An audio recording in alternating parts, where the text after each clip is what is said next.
이번 시간에는 전기에너지의 수송에 대해 알아보도록 하자. 발전소에서 생산된 전력을 소비지로 보내는 과정을 전력 수송이라 하고, 이 과정을 바로 송전이라고 한다. 그리고 발전소에서 보내온 전력을 사용자에게 분배하거나 공급하는 과정은 배전이라고 하며, 전력 수송 과정에서 전압을 높이거나 낮추는 과정을 변전이라고 한다. 그럼 전력 수송 과정을 그림을 통해 간략하게 알아보도록 하자. 발전소에서 생산한 전력을 먼저 초고압 변전소로 보내 전압을 높인 다음 1차 변전소로 보내게 된다. 1차 변전소에서는 전압을 낮춘 다음 대형 공장이나 철도로 보내거나 아니면 2차 변전소로 송전을 하게 된다. 2차 변전소에서 다시 한번 전압을 낮춘 다음 가정이나 소형 공장 주변에 있는 주상 변압기로 전력을 공급하게 된다. 그러면 주상 변압기에서 한 번 더 전압을 낮춘 다음 가정과 소형 공장에 전력을 공급하게 된다. 이때 발전소에서는 전자기 유도 현상을 이용하여 전기 에너지를 생성하게 된다. 그래서 발전소에서는 전류의 세기와 전압이 시간에 따라 변하는 교류 전류를 가정 또는 공장에 공급하게 된다. 그리고 초고압 변전소에서는 전압을 높여 송전을 하게 되고, 거기에 반해 1차 변전소, 2차 변전소, 주상변압기에서는 전압을 낮춘 다음 가정 또는 공장으로 전기 에너지를 공급하게 된다. 그리고 전력을 수송하는 과정에서 전기줄, 즉 송전선을 사용하게 된다. 송전선은 전기줄로 당연히 저항을 갖고 있다. 그래서 송전선의 저항에 의해 손실 전력이 발생하게 된다. 손실 전력이 발생하게 되면 가정이나 공장에서 사용할 수 있는 전력의 양이 감소하게 된다. 그래서 우리는 이어서 전력 수송 과정에서 손실 전력을 줄이는 방법에 대해 공부해 보도록 하자. 이어서 송전 과정에서의 전력 손실에 대해 알아보도록 하자. 먼저 필요한 기초 개념으로는 옴의 법칙이 있다. 옴의 법칙은 풍뎅이 등짝으로 잘 기억하고 있으리라 믿는다. V는 IR이었고, 여기에서 V는 전압을 의미하고 단위는 볼트를 사용하며, I는 전류를 의미하고 단위는 암페어를 사용했고, R은 전기 저항을 의미하고 단위는 옴을 사용했다. 그리고 전기 에너지 공식이 있었다. 전기 에너지는 VIT로 계산하고, V는 전압이고 I는 전류며 T는 시간이었고, 시간의 단위는 세크, 초를 사용하고 전기 에너지의 단위는 주를 사용했다. 그리고 전력은 문자 P를 사용하였고, P는 단위 시간당 생산 또는 사용하는 전기 에너지를 전력이라 하여 시간분의 전기 에너지로 계산을 할 수 있다. 그리고 전기 에너지는 VIT라서 전력은 T분의 VIT가 되고, 그래서 최종적으로 전력 P는 VI가 된다. 한 번 더 정리를 해본다면 전력 P는 VI인데 옴의 법칙에서 I는 R분의 V다. 그래서 I 자리에 R분의 V를 넣게 되면 P는 R분의 V 제곱으로도 나타낼 수 있고, 또는 V는 IR이므로 V 자리에 IR을 넣게 되면 전력 P는 I제곱 R로도 나타낼 수 있다. 그리고 전력 P의 단위로는 일반적으로 와트를 사용하고 또는 줄 퍼 세크를 사용하여도 무방하다. 그리고 우리는 발전소에서 생산한 전력을 문자 P0를 사용하기로 하고 송전 전압은 V를 사용하고 송전 전류 문자는 그대로 I를 사용하기로 하자. 그러면 생산 전력 P0는 VI가 된다는 사실을 기억하고 손실 전력에 대해 알아보도록 하자. 손실 전력은 송전 과정에서 열로 손실되는 전기 에너지를 손실 전력이라 한다. 이 손실 전력은 송전선에 흐르는 전류의 세기가 셀수록 그리고 송전선의 저항이 클수록 증가하게 된다. 그래서 손실 전력식은 전력식 중에서 I제곱 R을 사용하여야 한다. 그리고 우리는 손실 전력 문자로 전력이므로 P를 적고 아래쪽 하단에 손이라고 작게 적어주기로 하고 그리고 손실 전력 P는 식이 I제곱 R이 됨을 알아야 한다. 그래서 전기 수송 과정에서 손실 전력을 줄이는 방법으로는 송전선의 저항 R을 줄이는 방법과 전류의 세기 I를 줄이는 방법이 있다. 전기저항 R을 줄이기 위해서는 저항이 작은 재질의 송전선을 사용하거나 또는 송전선의 굵기를 증가시키는 방법이 있다. 그리고 송전선에 흐르는 전류의 세기를 감소시키는 방법이 있다. 송전선에 흐르는 전류의 세기 I는 V분의 P0로 나타낼 수 있다. 그래서 I를 줄이기 위해서는 P0를 줄이거나 또는 송전 전압 V를 높이는 방법이 있다. 그러나 생산 전력 P0를 줄이게 되면 가정이나 공장에 공급되는 전력 양이 줄어들게 되므로 P0를 줄이는 것은 의미가 없다. 그래서 송전 전류를 줄이기 위해서 전압을 높이는 방법이 있다. 그래서 송전을 할 때 송전 전류의 세기를 낮추기 위해 송전 전압을 높이게 된다. 만약 가정이나 공장으로 보내는 전력량이 일정할 때 송전 전압을 N배 하게 되면 송전 전류는 N분의 1로 줄어들게 되고 그러면 손실 전력은 I제곱에 비례하므로 N제곱분의 1로 줄어들게 된다. 그래서 전력 손실을 줄이기 위해서는 저항을 줄이는 것보다 높은 전압으로 송전하는 것이 효과적이고 그래서 우리는 발전소에서 생산한 전력을 초고압 변전소에서 전압을 높여 송전을 하고 그리고 변전소와 주상변압기에서 전압을 낮춘 다음 가정과 공장에 전력을 공급하게 된다. 전력 수송 과정에서 손실 전력은 아주 중요한 만큼 한 번 더씩을 정리해 보도록 하자. 먼저 발전소에서 생산한 생산 전력은 P0로 두기로 했고 P0는 송전 전류와 송전 전압의 곱인 VI로 계산을 할 수 있다. 그래서 송전 전류 I는 V분의 P0가 되고 그리고 송전 과정에서 손실 전력은 P손으로 나타내기로 했고 이 손실 전력의 크기는 송전 전류 I를 제곱한 다음 송전선의 저항 R을 곱해서 계산할 수 있다고 했다. 그리고 송전 과정에서의 우리의 관심은 손실 전력의 크기를 감소시켜야 한다. 그러기 위해서는 송전 전류의 세기를 감소시키거나 송전선의 저항을 감소시켜야 한다.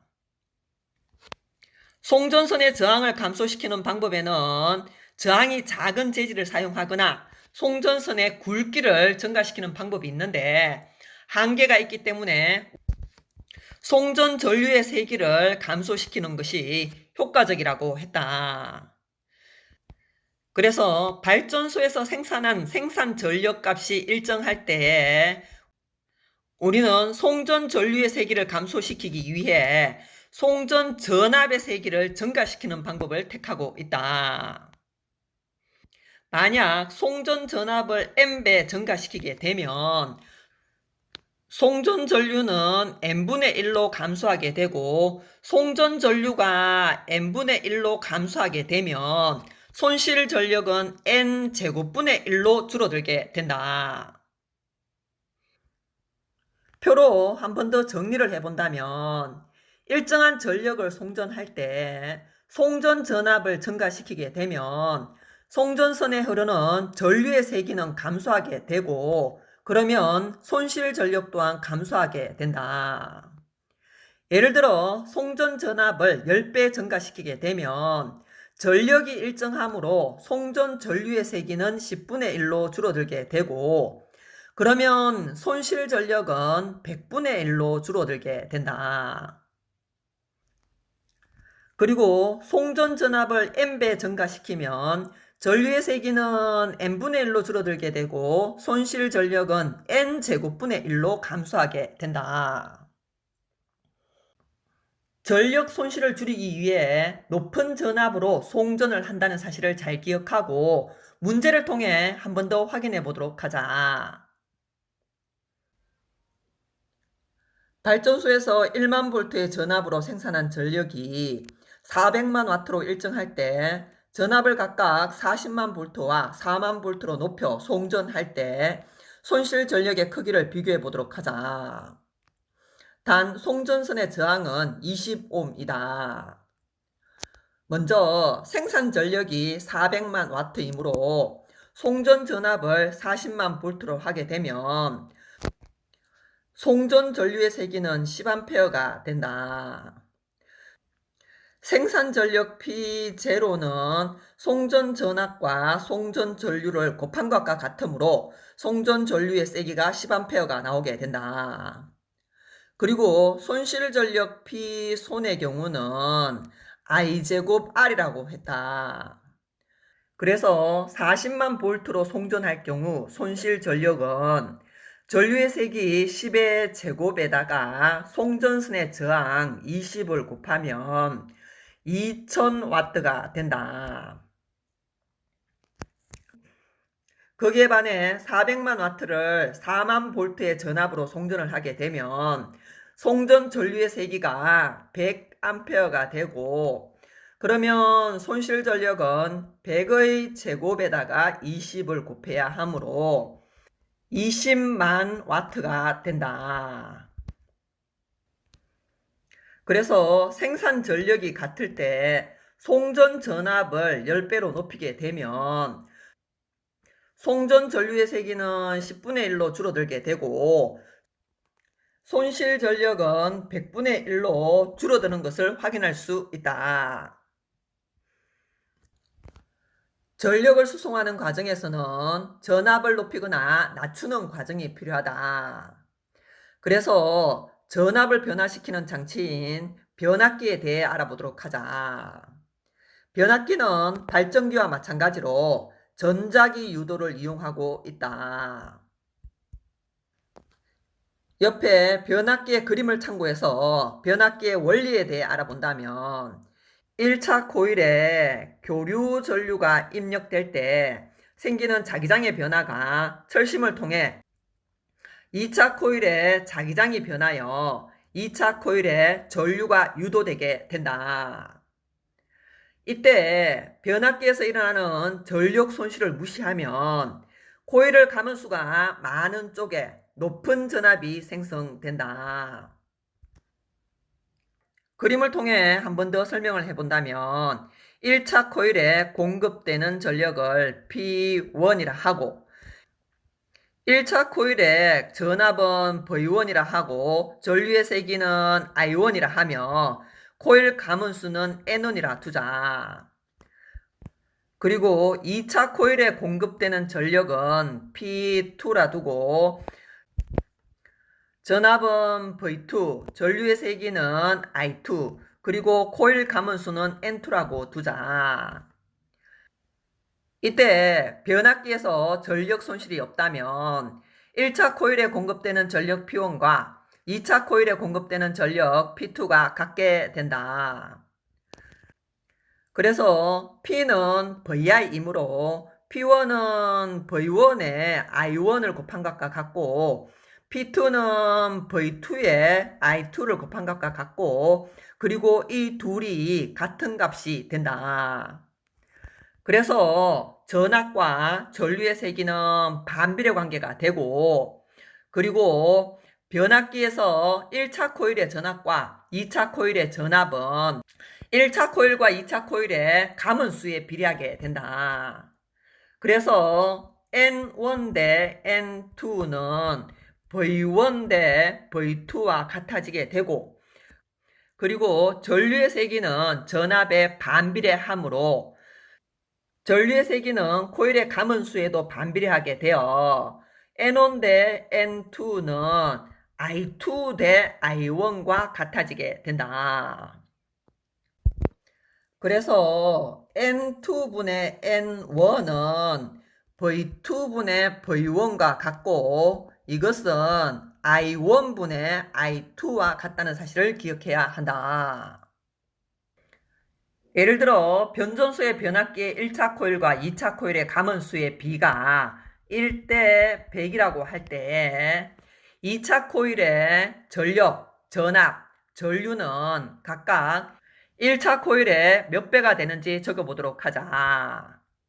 변압기에서 전력 손실이 없다면 1차 코일과 2차 코일에 공급되는 전력은 같다고 했다.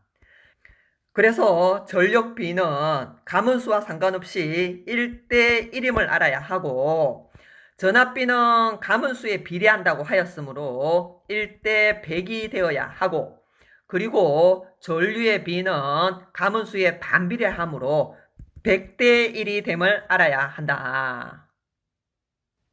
한 번 더 강조를 한다면 전력은 같고 전압 B는 코일 가문수에 비례하고 전류의 세기는 코일의 가문수에 반비례한다는 사실을 기억하고 다음으로 넘어가자. 이어서 효율적이고 안전한 전력 수송 방안에 대해 한번 정리해 보도록 하자. 먼저 고전압 송전을 하게 되면 손실 전력을 줄일 수 있고 전선을 지하에 매립하게 되면 도시 미관이 개선되고 통행 불편을 해소할 수 있으며 사고 위험을 감소시킬 수 있다. 그리고 초고압 직류 송전의 경우는 전력용 반도체를 이용하여 높은 전압의 직류 전류로 변환하여 송전하는 방식으로 손실되는 전력과 전자기파의 위험이 적어 대용량의 전력을 먼 거리로 보낼 때는 초고압 직류 송전이 이용되기도 한다. 그리고 지능형 전력망으로 일명 스마트 그리드는 기존의 전력망에 정보통신 기술을 접목시켜 전력 공급자와 소비자 양방향으로 실시간 정보를 교환함으로써 에너지 효율을 극대화시킬 수 있다. 그리고 거미줄같이 복잡한 송전망을 구축하면 송전 과정에서 문제가 발생했을 때 우회하여 송전할 수 있다. 그리고 전력을 수송하는 거리를 줄여 송전선에서 손실되는 전력을 줄일 수 있다. 이때 고전압 송전의 문제점에 대해서도 알아본다면 고전압으로 인해 공기 중으로 전하가 이동하는 방전이 일어날 수 있으므로 감전 사고의 위험이 높고 그리고 고전압 송전의 경우는 강한 자기장이 송전선 주변 통신에 교란을 줄 수도 있다. 그래서 전력 수송 과정에서 고전압 송전에 의한 문제를 해결하기 위해 송전탑을 인적이 드문 지역에 높게 설치하고 그리고 송전탑과 송전선에는 전기가 통하지 않는 애자로 연결을 한다. 그리고 앞으로도 효율적이고 안전한 전력 수송을 위해 계속 연구해 나아가야 한다. 여기까지 해서 전기 에너지의 수송에 대한 강의를 마무리하기로 하자.